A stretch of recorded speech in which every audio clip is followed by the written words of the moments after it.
სამართალდამცველზე თავდასხმის ბრალდებით დაკავებულმა მზეა ამაღლობელმა, რომელიც დაკავების გამო შიმშილობდა და რასაც რადიკალები პოლიტიკური მოტივებისთვის იყენებდნენ, შიმშილობა შეწყვიტა და აქციებზე დაკავებულ სხვა პირებსაც იგივე ქმედებისკენ მოუწოდა.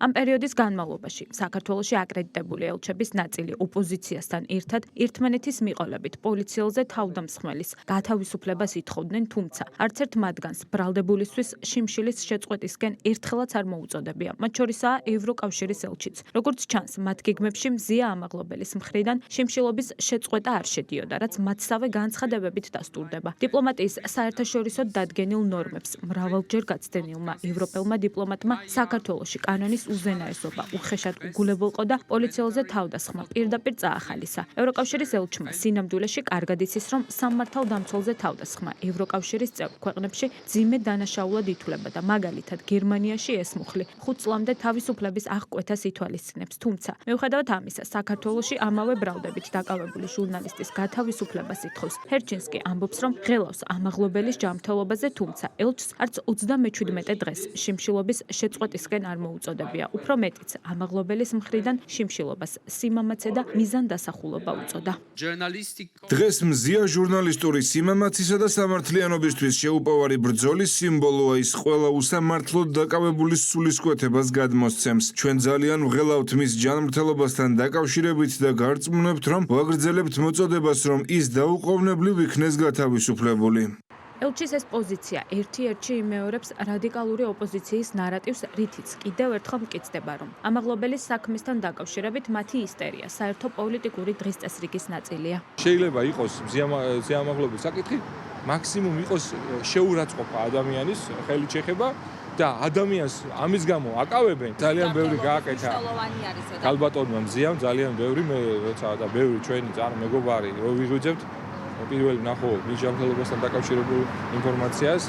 ცალკეული პირების მხრიდან შიმშილობის პოლიტიკურ იარაღად გამოყენება ქართულ ხალხს ერთხელ უკვე ნანახი აქვს მაშინ, როდესაც ადგილობრივი რადიკალები და მათი დამკვეთები მიხეილ სააკაშვილის ჯანმრთელობის მდგომარეობით სპეკულაციებს არ წყვეტდნენ. ევროპელი დიპლომატისგან შიმშილობის წახალისება კი მმართველ გუნდს აძლევს იმის თქმის საფუძველს, რომ მზეა ამაღლობელის ჯანმრთელობის მდგომარეობით სპეკულაციები რადიკალების ვიწრო პოლიტიკურ დღესწესრიგს ემსახურებოდა. ამასთან, ქართულ ოცნებაში ელჩის მხრიდან ძალადობის წახალისებასა და ქვეყნის შიდა საქმეებში ჩარავის მორიგ მცდელობაზე საუბრობენ. უბრალოდ ხოლმე მისასალმებელია, რა თქმა უნდა, რომ შიმშილობა შეწყვიტა და ამ დღეებმაც გამოავლინა კიდევ ერთხელ ის, რაც სხვათა შორის ნახეთ სხვა დროსაც, მიხეილ სააკაშვილის შიმშილობის დროს, რომ ამას სხვები იყენებენ შემდეგ იარაღად ხოლმე. და მე გაუგნებული ვარ ევროკავშირის ელჩის განცხადებებით, რომელიც შეიძლება თქვენ იყო ჩვეულებრივ პირდაპირ წაქეზება, რომ ადამიანს საერთოდ თავი დაზიანება გაეგრძელებინა. როდესაც ამას აკეთებს ევროკავშირის წარმომადგენელი საქართველოში, ეს აჩვენებს ან მის პირად აცდენას ყოველგვარ არა თუ რაღაც ევროპულებზე, ადამიანურ ღირებულებებზე, როდესაც ნაცვლად იმისა, რომ მოხდეს მიემართა მათ შორის მზეა ამაღლობელისთვის მიემართა და ეთქვა, რომ შეეწყვიტა შიმშილობა, ნაცვლად ამისა ვნახეთ მისი მხრიდან წაქეზება, რომ ადამიანს გაეგრძელებინა საკუთარი ჯანმრთელობის დაზიანება. ეს არის ხელწერა იმ ძალებისა, რომლებიც ცდილობენ ნიველირება მოახდინონ ადამიანის სიცოცხლის და ჯანმრთელობის და მხოლოდ იმ მიზნებისთვის გამოიყენონ თითოეული ადამიანი, რაც ჭირდება გლობალურ რომის პარტიას, Deep State და ასე შემდეგ.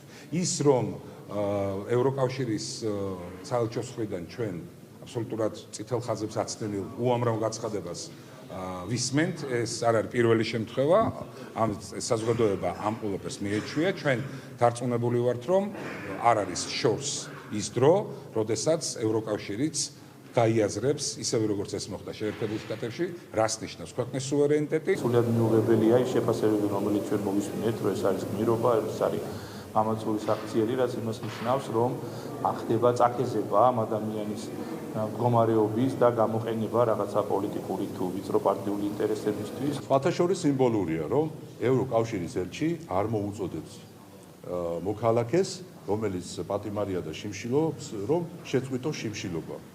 წარმოიდგინეთ, ევროკავშირის ელჩი, რომლის ფუნქციები არის, რომ ნორმალური ურთიერთობები დაამყაროს ქვეყანასთან, არ მოუწოდებს პატიმრს, რომ შეწყვიტოს შიმშილობა. მეცაც გეტყვით, ევროკავშირის ელჩმა პრაქტიკულად ამ განცხადებით წაახალისა ის მოქალაქეები, რომლებსაც შეიძლება გაუჩნდეთ სამომავლოდ განცდა, რომ ცილა გაარტყან პოლიციელს, ფიზიკური შეურაცხყოფა მიაფენონ პოლიციელს. დღეს არის მცდელობა გააჩუმონ საპირისპირო აზრის გამომხატველი ხმა. ეს ევროპელი დიპლომატის კიდევ ერთი არადიპლომატიური განცხადება და აბსურდული ბრალდება. მაშინ, როდესაც ჯერ კიდევ რამდენიმე დღის წინ ამერიკის ვიცე-პრეზიდენტმა ევროკავშირი დემოკრატიული პრინციპების უგულებელყოფაში ამხილა და ევროპაში სიტყვის თავისუფლების უკუსლაზე ისაუბრა, ევროკავშირის წარმომადგენელი საქართველოში გამოხატვის თავისუფლებას იწუნებს. ეს კი იმ ფონზე, როდესაც ქვეყანაში ნაც ოპოზიციის არაერთი ტელევიზია ფუნქციონირებს. გამოხატვის თავისუფლების სახელით კი რადიკალური დაჯგუფებები ხელისუფლების წარმომადგენლებს ქუჩაში თავს ესხმიან და შეურაცხყოფას აყენებენ. წერენ შეურაცხმყოფელ სიმღერებს, რომელსაც შემდეგ საპროტესტო აქციებიდან პირდაპირ ეთერებში მღერიან. აწარმოებენ ძალადობრივ კამპანიებს. აღმოჩნდა, რომ პაվել ჰერჩინსკისთვის გამოხატვის ეს ფორმები საკმარისი არ არის. ევროპელ დიპლომატს დღეს მართლ გუნდში კიდევ ერთხელ შეახსენეს, რომ საქართველოში სიტყვისა და გამოხატვის თავისუფლება უმაღლეს დონეზეა დაცული. აშკარად ჩანს, რომ ეს ადამიანი იღებს გარედან დავალებებს და ჩვეულებრივ რასაც ეუბნებიან, თეთრზე უნდა თქვას შავია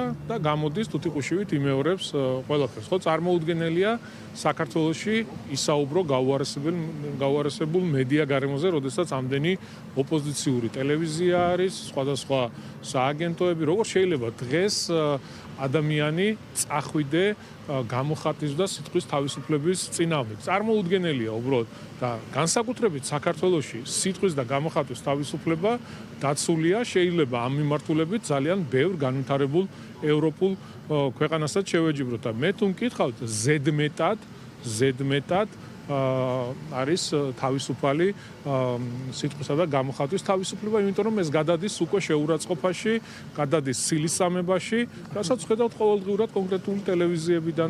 მართველი პარტია უკვე დიდი ხანია საუბრობს ცალკეული დიპლომატების მხრიდან ქვეყნის შიდა საქმეებში უხეში ჩარევის კონკრეტულ მაგალითებსა და უსამართლო მიდგომებზე. ქართული ოცნება დიპლომატებს მოუწოდებს პატივის ცენ სუვერენული სახელმწიფოს კანონის უზენაესობას.